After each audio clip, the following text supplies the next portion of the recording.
गया।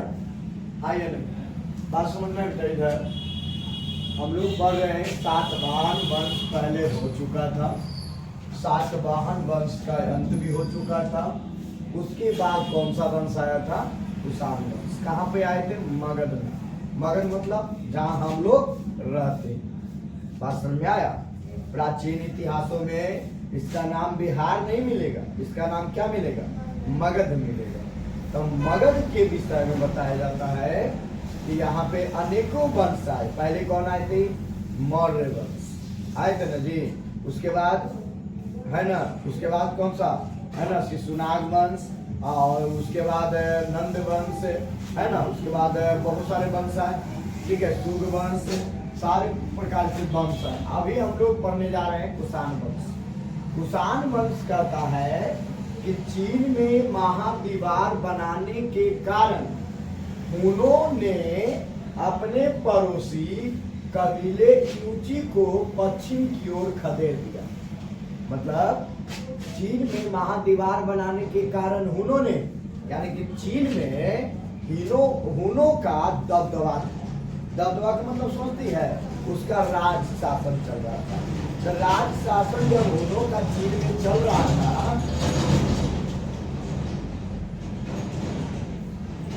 राज शासन जब चीन में चल रहा था तो वहां पे कबीले यूची को क्या कर दिया गया? वहां से मारकर भगा दिया गया, खदेड़ दिया गया कि जाओ, अब तुम्हारा ये एरिया नहीं है, अब ये हम लोग का एरिया, हम इस पर अब राज करेंगे, ठीक है। तो उन लोग को खदेड़ दिया गया। तो कुषाण इसी सूची का एक शाखा था। कुषाण इसी सूची का, किस सूची का? कबीला यूची सूची का यह एक प्रकार से क्या था? शाखा था, ब्रांच था, ठीक है। तब कुषाण इसी सूची का एक शाखा था। भारत में कुजुल कडफिसस 15वीं ईस्वी से 65वीं ईस्वी के बीच में कुषाण वंश की स्थापना की। किसने किया था? किसने किया था? किसने किया था? कुजुल कडफिसस ऑब्जेक्टिव में आएगा। किसने किया था? कुजुल कडफिसस, ठीक है। जो क्या किया था?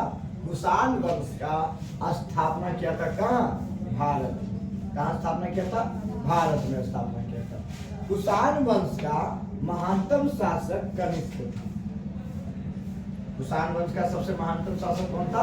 कनिष्क था, जो 78 ईस्वी में 78 ईस्वी में सम्राट बनाया गया। अब से ऑब्जेक्टिव में आएगा कि कनिष्क का राज्यरोहण कब हुआ। राज्यरोहण करने का मतलब कनिष्क के राजा कब बने। बात समझ में आया? तो कब उत्तर देना है?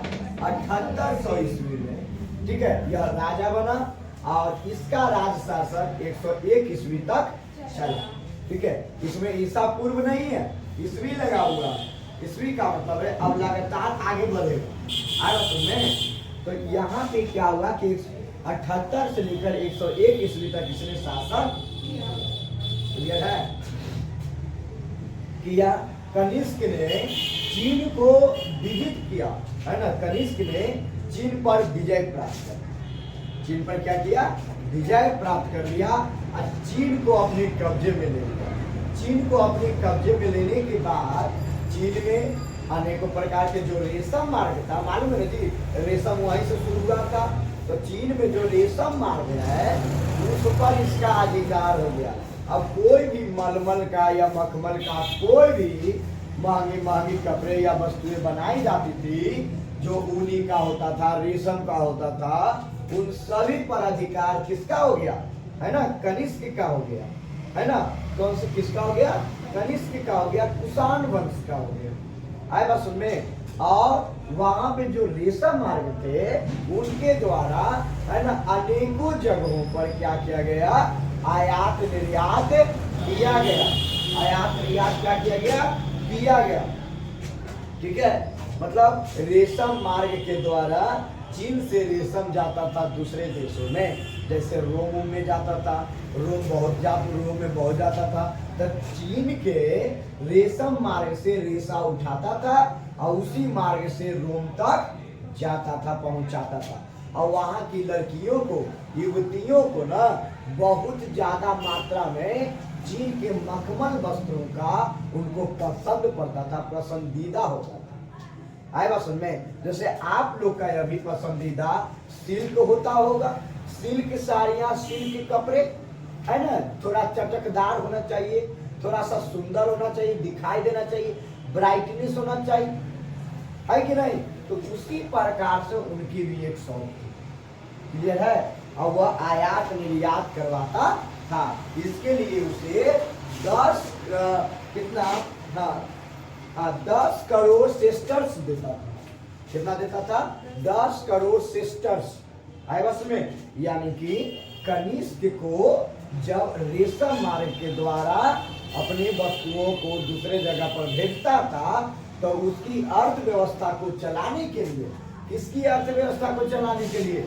कनिष्क की अर्थव्यवस्था को चलाने के लिए, रेशम मार्ग की आयात निर्यात को जिंदा रखने के लिए, लगातार संबंध अच्छे बनाए रखने के लिए 10 करोड़ सिस्टर्स उसको क्या किया? दिया।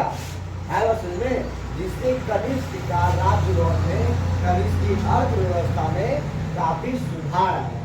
आई बात समझ में? अब आपसे पूछेगा कि कनिष्क के समय में चीन के द्वारा जो रेशा या रेशम मार्ग के द्वारा आयात निर्यात कौन से देश से होता था? है ना, तो रोम से होता था। किससे होता था? रोम से होता था ज्यादातर, ध्यान में रखिएगा। क्लियर है? हाँ या नहीं? और पूछेगा कुषाण वंश कैसे आया भारत में? तो लिखेंगे कुषाण वंश पहले कहाँ था? चीन में था। तब चीन में वहां से सब लोगों को हुनों ने क्या किया? भगा दिया।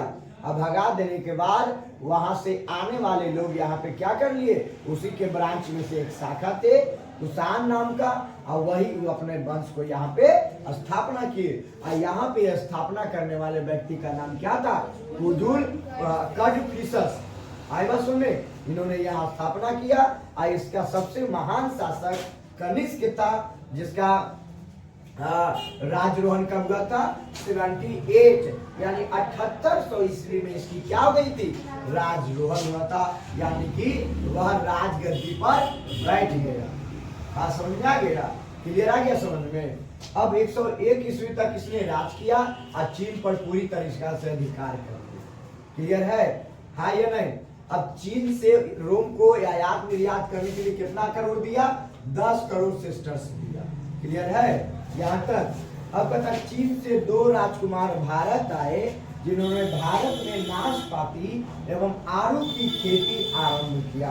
आड़ू की खेती और नाशपाती की खेती चीन के द्वारा, मतलब भेजे गए राजकुमार द्वारा, जो राजकुमार आए थे ना भारत में, उनके द्वारा नाशपाती की खेती किया गया।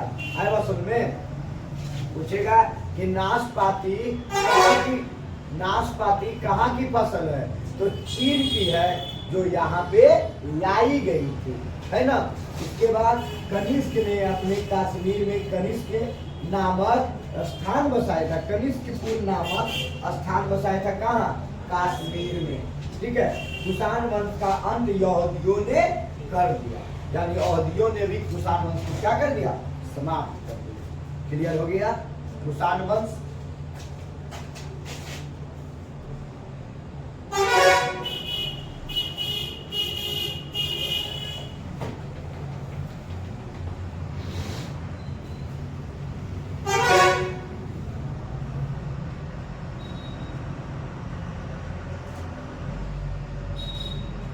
अब अगला गुप्त साम्राज्य।